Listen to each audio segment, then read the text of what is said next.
Brilliance Audio presents A Place Called Fear by Keith Houghton, performed by Karen Peaks.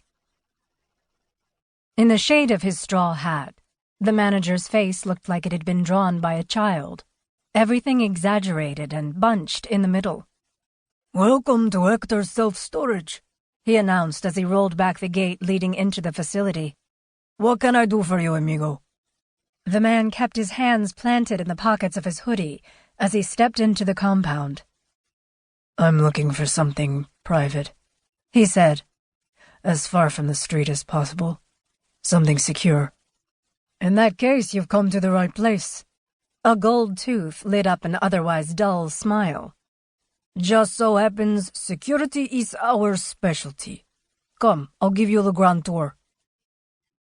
The self-storage facility in Oak Ridge, Orlando, consisted of several back-to-back rows of rentable outside units running parallel with the street.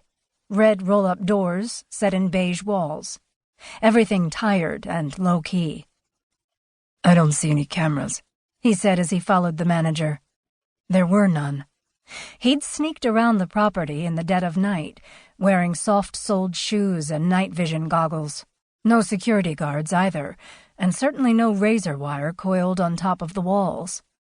The manager made a, expression. "Our customers are private people.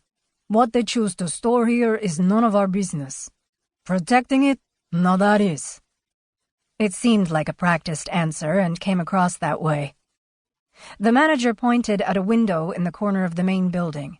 It consisted of double-paned glass with a speak-through, like a teller window in a bank. "See the office?" he said.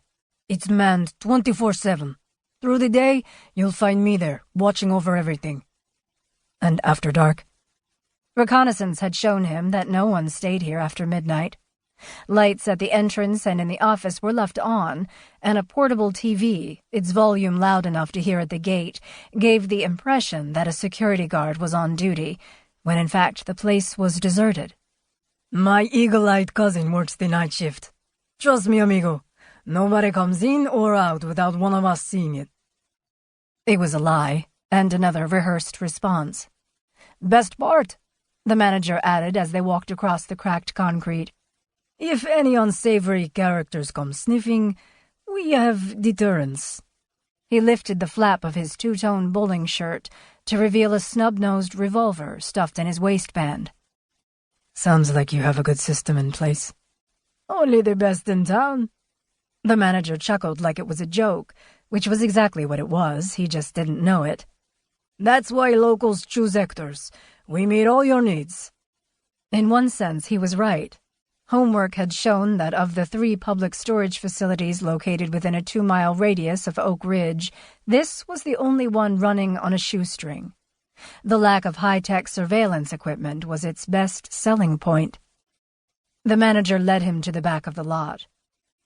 The late October sun was low, red clouds bleeding across the deepening sky, long shadows and the hum of rush-hour traffic, the first whispers of trick-or-treat on the breeze.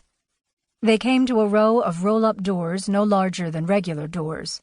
The manager unhooked a bunch of keys from his belt and slotted a master key into a disc-shaped padlock. "Once we get you the gate code," he said, "you can drive all the way back here. Come and go as you please, night or day. No one will bother you, amigo. It's ideal for what you have in mind. Total privacy." Although the manager had no idea what he had in mind, he was right about the location. Over the past days and at all hours, he had stood on this same spot, unseen, evaluating. Back here, away from the street, there was no direct line of sight to the roadway or the office, and tall trees overhung the units from behind. At either end of the row, high walls formed dead ends. The manager hoisted up the door. "How much?" he asked. "A steal at $70 a month." A wave of warm air rolled out of the unit, bringing with it a faint smell of metal and dust, and something biological. Pitch black inside. "I need AC." Florida heat could be punishing. Fragile things decayed fast in the tropical climate. Air conditioning was a must if he wanted his business to remain undetected.